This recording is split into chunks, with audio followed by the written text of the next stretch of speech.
Guys আজকে আমরা যাব রংপুর থেকে সিলেটে, যার দূরত্ব প্রায় 500 কিলোমিটার। আর সম্পূর্ণ জার্নিটা করব ট্রেনে। কিভাবে যাব, কত টাকা লাগবে, কত সময় লাগবে, বিস্তারিত দেখাবো আজকের ভিডিওতে। আসসালামু আলাইকুম গাইজ, আপনারা দেখছেন Rangpur to Sylhet train journey, আর সঙ্গে আছি আমি JF আনিকা। যেহেতু সরাসরি রংপুর থেকে সিলেট যাওয়া যাবে না, কাজেই আমরা প্রথমে রংপুর থেকে ঢাকা যাব, এরপর ঢাকা থেকে সিলেটে যাব। তো এই জন্য প্রথমে আমাদের টিকিট কাটতে হবে। অবশ্যই ট্রেনের টিকিট 2 দিন আগে কাটবেন, নতুবা আপনারা এই লং জার্নিতে টিকিট নাও পেতে পারেন। আমরা রংপুর থেকে ঢাকা যাব রাতের ট্রেনে, কারণ সারা দিনে অ্যাভেলেবেল ট্রেন পাওয়া যাবে ঢাকা থেকে সিলেট যাওয়ার জন্য। আর আমরা দিনের বেলাতেই সিলেটে ল্যান্ড করতে চাই, যেহেতু সেটি আননোন জায়গা। প্রথমে আমি রেল সেবা অ্যাপ্লিকেশনটি ওপেন করলাম টিকিট কাটার জন্য। এখানে আমার স্টেশনের নাম রংপুর এবং আমি কোথায় নামতে চাই সেই স্টেশনের নাম সিলেক্ট করলাম। এরপর আমি কোন ক্লাসে যেতে চাই সেই সিটের ক্লাস সিলেক্ট করলাম। এরপর আমি ডেট সিলেক্ট করে সার্চ ট্রেনে ক্লিক করলাম। এখানে রংপুর এক্সপ্রেসে আসলাম। এখানে দেখাচ্ছে 9 ঘন্টা 55 মিনিট অ্যাভারেজে টাইম লাগতে পারে। যেহেতু আমরা এস চেয়ারে যাব, গরিব মানুষ, এই জন্য আমাদের টিকিট পড়লো 635 প্লাস 20 টাকা ভ্যাট। তো এখান থেকে আমরা অ্যাপ্লিকেশনটি লগ ইন করে নিয়ে টিকিটটি কনফার্ম করে নিলাম। এখন বাজতেছে 7:17 আর আমি অবস্থান করছি রংপুর ট্রেন স্টেশনে। কারণ কোথাও যাওয়ার সময় আমার আর বাসায় ভালোই লাগে না, আমি অ্যাডভান্স চলে আসি। দেখেন ছেলেটা আর কিভাবে দেখে।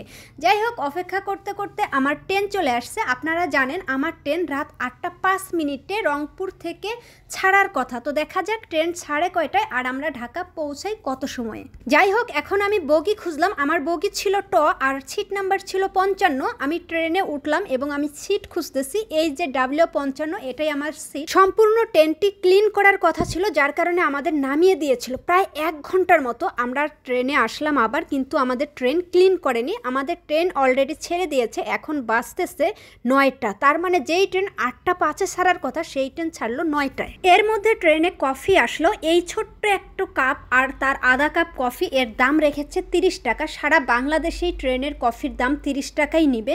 যাই হোক, আমি কিছু খেয়ে আসিনি, যার কারণে ভাবলাম একটু কফি খেয়ে চাঙ্গা হয়ে যাই।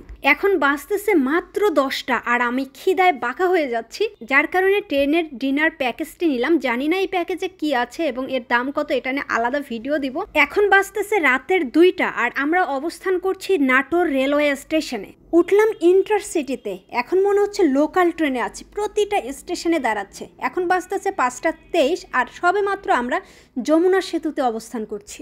আমাদের ভিডিও শ্যুট করা দেখে এই কারের ভাইয়াটা আমাদের ইন্সপায়ার করলো এবং সে অলরেডি আমাদের সঙ্গে চলতেছে, তাই আমরাও ওনাকে হাই দিলাম। এখন বাজতেছে 8টা আর আমরা অবস্থান করছি কমলাপুর রেলওয়ে স্টেশনে। আমরা সবে মাত্র নামলাম ট্রেন থেকে, যেখানে আমাদের ঢাকায় পৌঁছানোর কথা ছিল 6:15। সারাটা রাত না ঘুমাতে পেরে আমার চোখ মুখ একেবারে রুক্ষ হয়ে গেছে। যদিও রংপুরে অনেক শীত ছিল, কিন্তু ঢাকায় এসে ওই রকম শীত উপলব্ধি করতে পারছি না। যেহেতু আমাদের নেক্সট ট্রেন 11:15 আর আমি যতটুকু জানি যে সিলেটের ট্রেনগুলো অতটা টাইম কিল করে না, যার কারণে আমরা একটু কমলাপুর রেলওয়ে স্টেশনে ঘোরাঘুরি করব, খাওয়া দাওয়া করব টাইম পাস করার জন্য।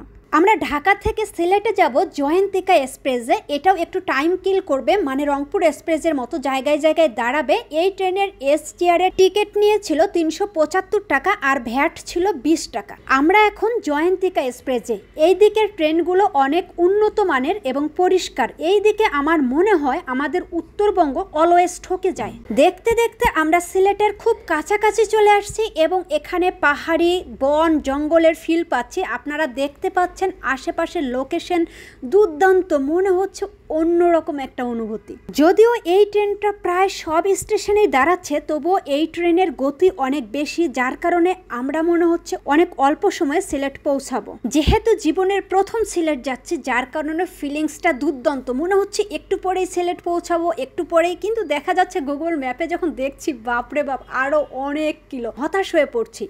খুব কিউরিওসিটি নিয়ে জানালার কাছে বসেছিলাম এই সুন্দর সুন্দর চা বাগানগুলো দেখার জন্য, কিন্তু বাইরে ভাই এত ধুলা যে ভূত হয়ে গেছে পুরা। এই যে দেখেন, আমি দেখে কি মনে হচ্ছে যে একটানা 15 ঘন্টা থেকে জার্নি করছি, তার উপরে খাওয়া দাওয়া বন্ধ।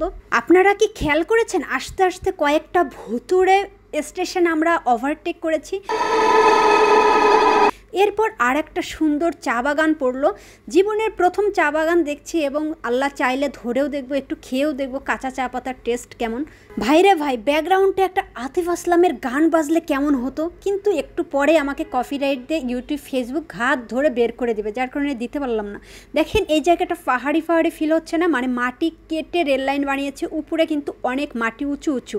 আর এখন আমরা যাচ্ছি একদম সিলেটের অনেক বড় একটা সরকারি বনের উপর দিয়ে।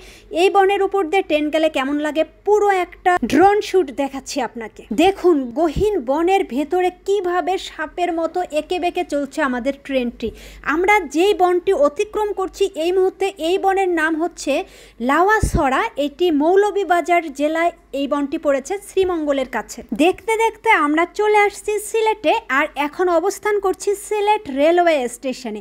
যদিও আমাদের রাত 7টায় আসার কথা ছিল, সেই ফুটেজটা আমরা নিতে ভুলে গিয়েছিলাম। এটা আর একদিন দিনে আসছিলাম, সেই ফুটেজটাই দেখাচ্ছি। তাহলে আমাদের মোট খরচ হলো 1050 টাকা দুইটা ট্রেনের টিকিটে ভ্যাট সহ। আর আমরা মোট জার্নি করেছি 19 ঘন্টা 43 মিনিট, মানে অ্যাভারেজে 20 ঘন্টাই ধরা যায়।